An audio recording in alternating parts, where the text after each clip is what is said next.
Hello friends, this is Ravi Reddy again, and thank you for the tremendous response for my first video on intermittent fasting. Thanks for everyone who liked it. Thanks to everyone who put their comments, and a really big thank you to everyone who has taken the trouble of sharing this video with their friend group and really helped me get this video to as many people as possible. So encouraged by such a tremendous response from all of you, I thought I'll make a second video and share a few more things about what I'm doing in fasting, and particularly showing you some calculations regarding fasting and weight loss. I thought I'll share some calculations of my own fasting and how weight loss is linked to that. So first I would like to share my 20 days progress. In the last 20 days, I did 5 long fasts, 90 hours, 48 hours, 108 hours, 54 hours, and 40 hours, totaling 340 hours. That's about 14.17 days. Now, let me show you what kind of weight loss can you expect from a long fast and how to calculate it. For that, you have to first calculate your basal metabolic rate. That is, how many calories does your body need every day to just survive if you don't do any strenuous extra work, just to get through 24 hours. So for this, I have used the Mifflin-St. Jeor equation, which is given here. You can also use it. And using that, it gives me around 1700 calorie value. Then there is an adjustment factor for obese sedentary persons. If you are fat and you don't do a lot of physical activity, you have to multiply by 1.2. That's a factor. So that gives my BMR, or my basal metabolic rate, at around 2041 kilocalorie per day. This is the amount of energy my body needs to get through a day, even if I don't do any strenuous exercise or anything like that. So with the fasting, with the long fast, how much weight would I have lost? Let me calculate that. So total calorie deficit for 1 kg fat loss is around 7,700 kilocalories. So my weight loss by this 340 hours of fasting would be around 3.76 kg. To this, I want to add the weight loss which I can estimate because of my walking. I've been doing a lot of long walks regularly, anywhere between 2 to 6 miles per day. So I have done a total of 68.23 as recorded on my Map My Walk app. I use the Map My Walk app to record my walks. I've been using it for many years. It's a wonderful app. So my caloric expenditure is around 100 kilocalorie per mile. So my weight loss due to walking is around 0.89 kg. Seems very less, right? Yeah. 68 miles and only 0.89 kg. I'll talk about it a bit later. So my total weight loss from the fasting and the walking comes to around 4.65 estimated. Actual is around 4.4. That 0.25 difference is okay. It can be due to some extra water or some less water, or that can be minor fluctuations of food. Next, this is the graph of my weight over the last 20 days. There have been very heavy fluctuations because there have been long fast followed by good eating, and I had some good feasts days. So you see a lot of fluctuation, which is not the ideal method for losing weight, but this is what I have. And you can see it's an average. If you take the straight line trend, it's an average of 223 grams per day, which is pretty good. Means roughly around, I am losing around a kg for every 4 days.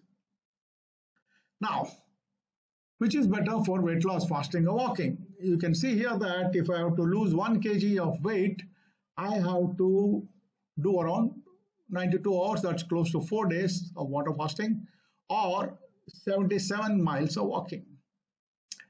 Now 77 miles of walking, even if I walk around 4 miles or 5 miles a day, if I walk around 5 miles a day, is around 15 to 16 days of walking, a lot of work. Or I can do 4 days of water fasting, which now, having become an experienced intermittent faster, I find it easier. So that's how it. Then one of the questions which was asked on my Facebook responses was, who should not fast? Now, this question is better answered on the net. Please refer to Dr. Jason Funk's blogs and videos on the nets. Basically, pregnant ladies, people having serious diabetes, type 1 or type 2, young children, and so there are certain kind of conditions, and people who are just recovering from a long illness. These are the kind of people who should not fast. But for more details, please check out Dr. Jason Funk's blog on the net. That will be more informative and also explain to you why they should not be fasting. The next question asked by an old friend of mine was that I forgot to mention how to break a long fast. Now, whenever you do a long fast of more than 2 to 3 days, you have to be very careful in breaking the fast also. The rule is you have to break it very, very gently. Remember that your stomach and your complete digestive system has been switched off for a long period of 2 to 3 days, or even 4 to 5 days, or whatever long fast you've done, where you have just been ingesting only water during a long water fast. So the digestive system is almost shut down. To start the machinery again, it takes some time. So you have to gently coax your digestive system to get back and start running. So the breaking of the fast must be done in a very, very gentle fashion. So you must start with a very light diluted vegetable soup, or one of my favorites is coconut water, or you can use diluted fruit juices. I'm not saying thick fruit juice straight out of a bottle. Dilute it with a lot of water, little bit of fruit juice, maybe about 2 spoons per glass, something like that. Dilute fruit juice. Start with that. Do not eat any heavy food for almost 6 to 8 hours after you break the fast with this liquid soup or liquid juice. It takes about 5 to 6 hours for your digestive system to slowly wake up and start working, and then you will be comfortable. If you do not follow these guidelines and you break your fast with some heavy food which is difficult to digest, your stomach goes into extreme turmoil, and it is very painful and mind-boggling, and your stomach goes like into a cyclone mode, and it's really painful. I did the mistake once, and therefore I'm telling you very carefully, breaking a long fast must be done very gently. Another gentleman asked, why should I lose weight at all? I have no disease and I'm fit. So here, there's a concept of a healthy fat content which you should have. That's around 10 to 15%. A higher fat in your body, that means higher obesity, can lead to long-term medical problems as you age, and you might get into the long list of disorders and diseases which are categorized under the metabolic syndromes, things like diabetes type 2, hypertension, that is high blood pressure, thyroid problems, all this kind of stuff if you have if you're overweight and your weight is high. Now, how do I calculate what percentage of my body is fat? There are various body fat calculators.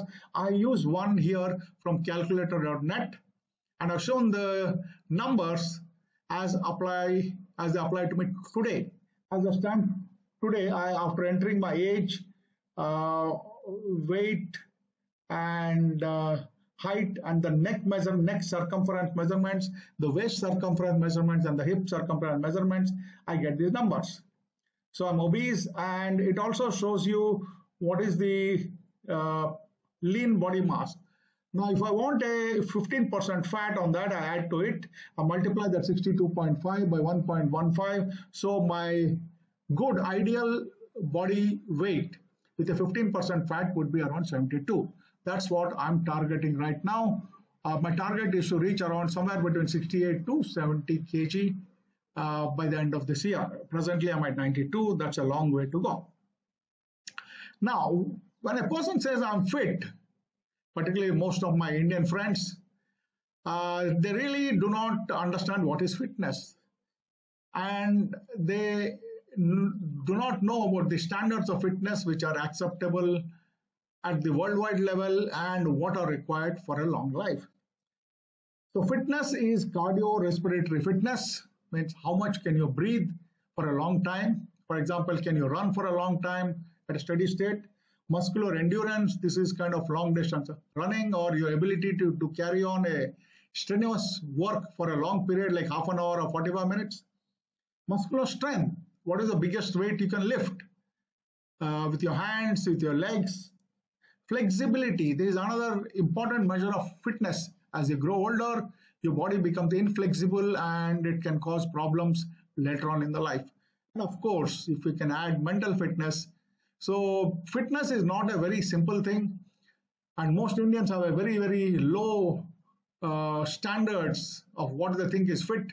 So I really don't believe if somebody says they are fit, because you can check up on the net what are the international standards of fitness for a man, and you'll find that you'll fall short of almost all the measures which they mention out there. This one, I have these 5 features I have taken from the AC Fitness website. Now, basically, all this work which you have to do at a younger age is so that you can have a longer and better life as you age.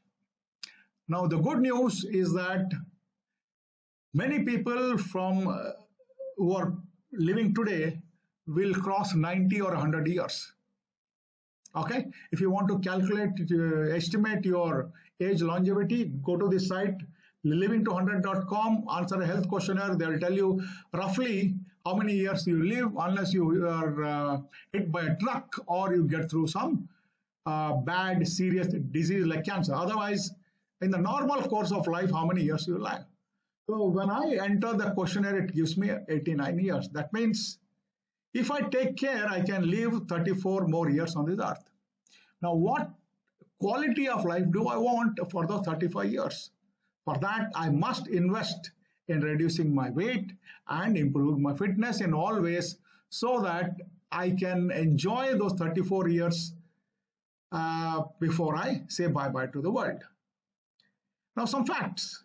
Sarcopenia is a phenomena of age-related muscle strength loss.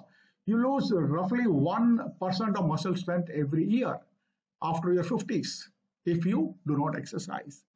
Bone strength, you lose a lot of bone strength every year if you do not exercise. If you keep exercising, your muscle strength can be maintained, your bone strength can be maintained, and all your health parameters will remain good even as you age.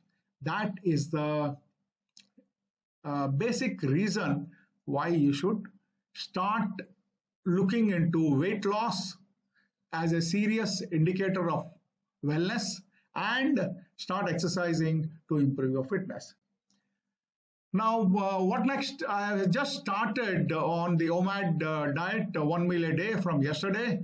And in my next video, I'll update you on how my OMAD diet is going and how's the weight loss on this 1 meal a day program. So I have stopped doing the long fasts.